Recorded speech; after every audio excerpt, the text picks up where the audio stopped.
ጤና በያላችሁበት ዓለም ዳርቻ ሁሉ ይሁንላችሁ። በዛሬ ትምህርታችን በብዙዎቻችሁ ጥያቄ መሰረት እድሜያችን የጨመረ ሲመጣ ሊከሰት የሚችል የአጥንት የጡንቻ መሳሳት፣ መድከምና ተመሳሳይ ስሜቶች ህመሞችን ሙሉ በሙሉ ለመከላከል የሚረዱን 4 ምግቦችን እንመለከታለን። ከነዚህ ምግቦች በተጨማሪ እነዚህ ምግቦች ስንመገብ የሚሰጡንን ጠቀሜታዎችና ውጤቶች ይበልጥ ማሻሻል የሚችል አንድ ቀላል ተግባር አያይዤ የምነግራችሁ ይሆናል። በጥሞና ካዳመጣችሁን የራሳችሁንም የቤተሰቦቻችሁንም ጤና ማሻሻል የሚችሉ ጠቃሚ መረጃዎችን ታገኛላችሁ። ከብዙ አክብሮትና ትህትና ጋር ትምህርቱን ላይክ ማድረጋችሁን አትዘንጉ። የእናንተ ላይክ ትምህርት ብዙ ሰው ጋር እንዲደርስ እንዲጠቀሙበት ያደርጋል።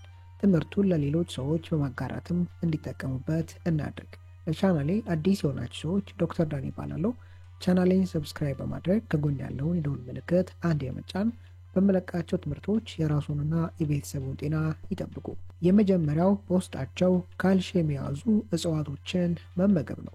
እድሜያችን እየጨመረ ሲመጣ የካልሲየም ምንጫችን ከወተትና ተመሳሳይ ተዋጽኦዎች ይልቅ እጽዋቶች ቢሆኑ መልካም ነው። ለዚህ ዋነኛ ምክንያቱ ሰውነታችን እጽዋቱ ውስጥ ያለውን ካልሲየም ወተትና የወተት ተዋጽኦዎች ውስጥ ካሉ ካልሲየሞች ከ50 እስከ 60% የማስቀረትና ጥቅም ላይ የማዋል ከፍተኛ አቅም አለው። ሌላኛው ምክንያት ወተት በተፈጥሮ ኬሲን ተብሎ የሚጠራውን ፕሮቲን መያዙ ሰውነታችን ወተትን ሜታቦላይዝ የሚያደርግበትን ስርዓት በተወሰነም ደረጃ ሊያወርደው ሊቀንሰው ይችላል። ሶስተኛው ወተትን ስንጠቀም ተያይዞ የሚከሰት የፒኤች ለውጥ ማለት በሰውነታችን ውስጥ ያለው አሲዳማነትና ቤዛማነት መለዋወጥ ሰውነታችን ወተት ውስጥ ያሉ ካልሲየሞችን ይህን ስርዓትና ለውጥ ለማርገብ ቀጥታ ጥቅም ላይ እንዲያውለው ሊያደርግ ይችላል። በዚህ ወቅት ሰውነታችን እነዚህን ካልሲየሞች አጥንትን ለመገንባት አገልግሎት ከማዋል ይልቅ አብዛኛውን % የተከሰተውን የፒኤች መለዋወጥ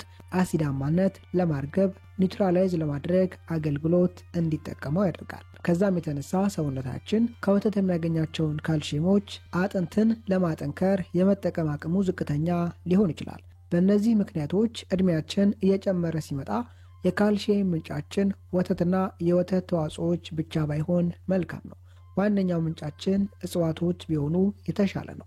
ሰውነታችን ጥርሳችንን አጥንታችንን ለማጠንከርና ለመገንባት የሚያስፈልገውን ሃይድሮክሲ አፒታይት ተብሎ የሚጠራውን ጠጣር ሚኒራል ለማዘጋጀት ከሚፈልጋቸው ሚኒራል አይነቶች መካከል አንዱና ዋነኛው ካልሲየም ነው። ሰውነታችን በበቂ መጠን ካልሲየምን ማግኘት ካልቻለ ይህን ለአጥንታችን ጥንካሬ አስፈላጊ የሆነ የሚኒራል ጠጣር ማዘጋጀት አይችልም። የአይነት ሁኔታ ለአጥንት መሳሳትና ተመሳሳይ እክሎች ተጋላጭ ሊያደርገን ይችላል።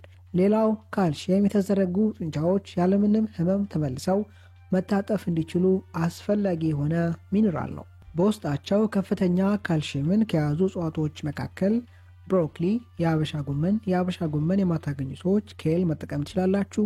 ስፒናች፣ አልመንድ ለውዝን ማግኘት ማትችሉ ሰዎች ኦቾሎኒ መጠቀም ትችላላችሁ። በእርግጥ አልመንድ ከኦቾሎኒ ለውዝ በተሻለ ደረጃ ካልሲየም አለው። የመጨረሻው የቺያ ሲድ። እነዚህ በውስጣቸው ከፍተኛ የሆነ የካልሲየም ክምችት አላቸው። ከነዚህ ምግቦች የተወሰኑትን አንዱን ወይም ሁለቱን መርጣችሁ አዘውትራችሁ ብትመገቡ ቢያንስ በሳምንት 2 ጊዜ አዘውትራችሁ ብትመገቡ ለአጥንታችሁ ጥንካሬ እጅግ ጠቃሚና አስፈላጊ ነው። ሁለተኛ ቫይታሚን ሲን ከቅጠላ ቅጠሎች ማግኘት። እድሜያችን እየጨመረ ሲመጣ የቫይታሚን ሲ ምንጫችን በውስጣችን ገብተው በቀላሉ አሲዳማነትን የሚያስከትሉ ፍሩቶችን ከመጠቀም በተሻለ ደረጃ ከአትክልቶች ቢሆን መልካም ነው። ለአብነት ያክል እድሜያችን እየጨመረ ሲመጣ የቫይታሚን ሲ ምንጫችን ብርቱካን ከሚሆን የአበሻ ጎመን፣ ብሮኮሊ፣ ጥቅል ጎመን፣ የአበባ ጎመን፣ የፈረንጅ ቃሪያ ቢሆን የተሻለና ውጤታማ ነው። ለዚህ ምክንያቱ ከላይ እንደተመለከትነው በውስጣችን ገብተው በቀላሉ አሲዳማነትን የሚያስከትሉ ምግቦችን፣ ፍራፍሬዎችን አዘውትረን ስንመገብ ሰውነታችን ይህ የተከሰተውን አሲዳማነት ፒኤች ኒውትራላይዝ ለማድረግ ለማስተካከል ካልሲየምን ከአጥንታችን ውስጥ ወስዶ የተከሰተውን ይህን ከፍተኛ አሲዳማነት ኒውትራላይዝ እንዲያደርግ አስገዳጅ ሁኔታን ሊያስከትልበት ይችላል። የአይነት ስርዓቶች ሲደጋገሙ ሰውነታችን አጥንትን ለመገንባትና ለማጠንከር በቂ ካልሲየምን እንዳያገኝ ወይም እንዳይኖረው ሊያደርግ ይችላል። ስለሆነም እድሜያችን እየጨመረ ሲመጣ የቫይታሚን ሲ ምንጫችን በውስጣችን ገብተው ከፍ ያለ አሲዳማነትን ከሚያስከትሉ ፍራፍሬዎች ይልቅ ቅጠላቅጠሎች ቢሆን መልካም ነው። ሌላው ቅጠላቅጠሎች ለሰውነታችን ቫይታሚን ሲን ከመስጠት በተጨማሪ ሌሎች ለአጥንት ግንባታና ጥንካሬ ጠቃሚ የሆኑ ሚነራሎችንም አያይዘው ይዘዋል፣ እንደ ካልሲየም፣ ማግኒዚየምና ተመሳሳይ ንጥረ ነገሮችን። ከዛም ባለፈ ቅጠላቅጠሎች ከፍሩቶች ከፍራፍሬዎች በተሻለ ደረጃ ከፍተኛ የፋይበር ምንጭም ናቸው። ለሰውነታችን በቂ ፋይበርን ቅጠላቅጠሎችን በመመገብ ስናቀብል ምግብ የሚፈጭበት ስርዓት ውስጥ ያሉ ጤናማ ባክቴሪያዎች እነዚህን ፋይበሮች በማብላላትና ለነሱ እንደ ምግብነት በመውሰድ ቁጥራቸውንና ጤናማነታቸውን በማሻሻል ሰውነታችን በተሻለ ደረጃ ከምንመገባቸው ምግቦች ለአጥንት ጥንካሬ አስፈላጊ የሆኑ ንጥረ ነገሮችን፣ ሚነራሎችን ሜታቦላይዝ አድርጎ መጠቀም እንዲችል እድሎችን ይፈጥራሉ። በውስጣቸው ከፍ ያለ የቫይታሚን ሲ ይዘት ካላቸው ቅጠላቅጠሎች መካከል ብሮኮሊ፣ የአበባ ጎመን፣ ጥቅል ጎመን፣ የሀበሻ ጎመንና የፈረንጅ ቃሪያ በዋነኝነት ይጠቀሳሉ። ከነዚህ አንዱን ወይም ሁለቱን መርጦ በሳምንቱ ውስጥ አዘውትሮ መመገብ ለአጥንት ግንባታና ጥንካሬ ከፍተኛ አስተዋጽኦን ያደርጋሉ። ሶስተኛው ቫይታሚን ዲን ከእንስሳትና ከእንስሳት ተዋጽኦዎች ማግኘት። ሰውነታችን ከምግብ የሚያገኛቸው የቫይታሚን ዲ አይነቶች በሁለት የተከፈሉ ናቸው። ቫይታሚን ዲ3 እና ቫይታሚን ዲ2 ተብለው ይጠቀሳሉ። ቫይታሚን ዲ3 ከእንስሳትና ከእንስሳት ተዋጽኦዎች የሚገኝ ሲሆን ቫይታሚን ዲ2 ደግሞ ከእጽዋቶች የሚገኝ የቫይታሚን ዲ አይነት ነው። ሰውነታችን ቫይታሚን ዲ3ን ከእንስሳትና ከእንስሳት ተዋጽኦ የሚገኘውን ቫይታሚን በተሻለ ደረጃ ጥቅም ላይ የማዋል አቅሙ ከፍ ያለ ነው። ለዚህ ዋነኛ ምክንያቱ ቫይታሚን ዲ ፋት ሶልብል በፋት የሚሟሟ የቫይታሚን አይነት ነው። በተመሳሳይ መልኩ እንስሳትና የእንስሳት ተዋጽኦዎች በውስጣቸው ፋት አላቸው። ይህ አይነት ሁኔታ ሰውነታችን ከእንስሳት የሚገኘውን ቫይታሚን ዲ በተሻለ ደረጃ ዳይጀስት አድርጎ ሜታቦላይዝ አድርጎ ጥቅም ላይ ማዋል እንዲችል እድሎችን ይፈጥራሉ። በውስጣቸው ከፍ ያለ ቫይታሚን ዲን ከያዙ የእንስሳት ተዋጽኦዎች መካከል የእንቁላል፣ አስኳል፣ የአሳ ስጋና የበሬ ጉበት ይጠቀሳሉ።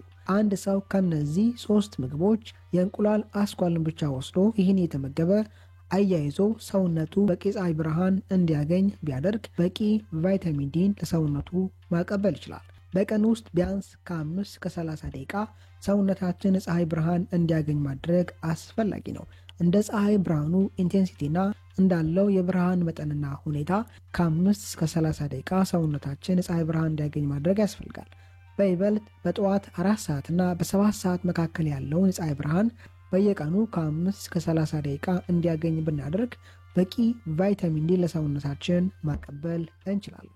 አራተኛውና የመጨረሻው ቫይታሚን ኬቱ ነው። ቫይታሚን ኬቱ ከቫይታሚን ዲ ጋር አንድ ላይ በመሆን በሰውነታችን ውስጥ ጤናማ የሆነ ካልሲየም ሜታቦላይዝ የሚደረግበት ስርዓት እንዲኖር ያደርጋል። ይህም ስርዓት ሰውነታችን ቫይታሚን ዲን በመጠቀም በቂ ካልሲየምን ከምግብ ሲያገኝ፣ ቫይታሚን ኬቱ ደግሞ እነዚህ ካልሲየሞች በቀጥታ አገልግሎት ላይ ወደሚውሉበት የሰውነት ክፍሎቻችን እንዲሰራጩ ያደርጋል። ለአብነት ያክል ወደ ጥርሳችን፣ ወደ ጡንቻችን እንዲሰራጩ ማድረግ የአጥንት ግንባታና የጥርስ ጥንካሬ ላይ እንዲውሉ ያደርጋል።